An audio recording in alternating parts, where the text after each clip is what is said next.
नमस्कार दोस्तों, आज 11 अक्टूबर है। उस महान आत्मा की जयंती जिन्होंने भारत की स्वतंत्रता संग्राम में अपनी जान की बाजी लगाई, समाजवाद की अलग जगाई और आपातकाल के अंधेरे में संपूर्ण क्रांति का उद्घोष किया। वो थे लोकनायक जयप्रकाश नारायण जी। मैं हूं ब्रिजेंद्र यादव गुड्डू, एक समाजवादी कार्यकर्ता, और आज इस वीडियो में हम उनके जीवन की प्रेरणादायक यात्रा पर प्रकाश डालेंगे।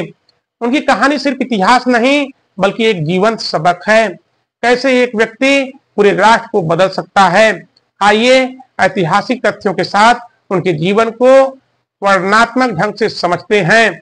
जयप्रकाश नारायण जी का जन्म 11 अक्टूबर 1902 को बिहार के सिताब दियारा गांव में हुआ था। एक साधारण किसान परिवार में जन्मे जेपी बचपन से ही तेजस्वी और जिज्ञासु थे। उनके पिता हर्षदयाल नारायण एक सरकारी कर्मचारी थे, लेकिन घर की आर्थिक स्थिति सामान्य थी। जेपी की प्रारंभिक शिक्षा पटना में हुई, जहां उन्होंने मैट्रिक की परीक्षा में टॉप किया। लेकिन उनकी असली क्रांति की शुरुआत तब हुई जब वे उच्च शिक्षा के लिए अमेरिका गए। 1922 में मात्र 20 वर्ष की उम्र में वे कैलिफोर्निया विश्वविद्यालय पहुंचे। वहां उन्होंने मजदूरी करके पढ़ाई की, कभी होटल में वेटर बने तो कभी फल तोड़ने का काम किया। अमेरिका में मार्क्सवाद से प्रभावित होकर वे समाजवाद की ओर मुड़े। उन्होंने एमए और पीएचडी की डिग्री हासिल की, लेकिन भारत की आजादी की पुकार ने उन्हें स्वदेश बुला लिया। 1929 में वे भारत लौटे और महात्मा गांधी से मिलकर स्वतंत्रता संग्राम में कूद पड़े। स्वतंत्रता संग्राम में जेपी की भूमिका अद्वितीय थी। वे कांग्रेस सोशलिस्ट पार्टी के संस्थापक बने।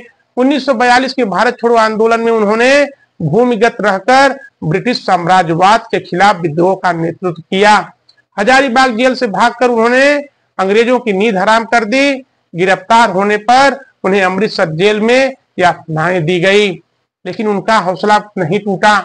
जेपी कहते थे, स्वतंत्रता सिर्फ राजनीतिक नहीं, आर्थिक और सामाजिक भी होनी चाहिए। उन्होंने गांधी जी के साथ मिलकर असहयोग आंदोलन में भाग लिया और नेताजी सुभाष चंद्र बोस के साथ आजाद हिंद फौज की प्रेरणा बने। उनकी पत्नी प्रभावती देवी भी स्वतंत्रता सेनानी थी, जो गांधी जी की निकट सहयोगी रही। जेपी का जीवन त्याग और संघर्ष की मिसाल है।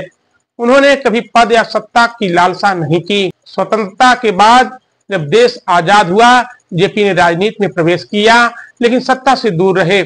1952 में उन्होंने प्रजा सोशलिस्ट पार्टी की स्थापना की और विपक्षी नेता के रूप में नेहरू सरकार की नीतियों की आलोचना की। वे मानते थे कि पूंजीवाद गरीबी को बढ़ावा देता है, इसलिए समाजवाद ही समाधान है।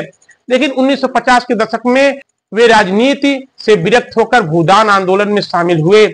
आचार्य विनोबा भावे के साथ मिलकर उन्होंने लाखों एकड़ भूमि गरीबों को दान करवाई। जेपी का मानना था, सत्ता विकेंद्रीकरण से ही लोकतंत्र मजबूत होगा। उन्होंने सर्वोदय आंदोलन को मजबूती दी, जहां गांवों को आत्मनिर्भर बनाने पर जोर दिया गया। लेकिन जेपी की सबसे बड़ी क्रांति 1970 के दशक में आई, संपूर्ण क्रांति। 1974 में बिहार में छात्र आंदोलन शुरू हुआ, जहां भ्रष्टाचार, महंगाई और बेरोजगारी के खिलाफ आवाज उठी। जेपी ने इस आंदोलन का नेतृत्व संभाला। पटना के गांधी मैदान में लाखों लोगों की भीड़ के सामने उन्होंने उद्घोष किया। यह सिर्फ सरकार बदलने की नहीं, बल्कि समाज, अर्थव्यवस्था, शिक्षा और राजनीति में आमूल चूल परिवर्तन की मांग थी। जेपी ने कहा, यह क्रांति शांतिपूर्ण होगी, लेकिन अगर जरूरी हुआ तो अहिंसक सत्याग्रह से आगे भी जाएगी। उनके नेतृत्व में गुजरात और बिहार में सरकारें गिरी। इंदिरा गांधी सरकार घबराई और 25 जून 1975 को आपातकाल लगा दिया गया। जेपी को गिरफ्तार कर चंडीगढ़ जेल में डाल दिया गया, जहां उनकी तबीयत बिगड़ी, लेकिन जेल से बाहर आकर भी वे नहीं रुके।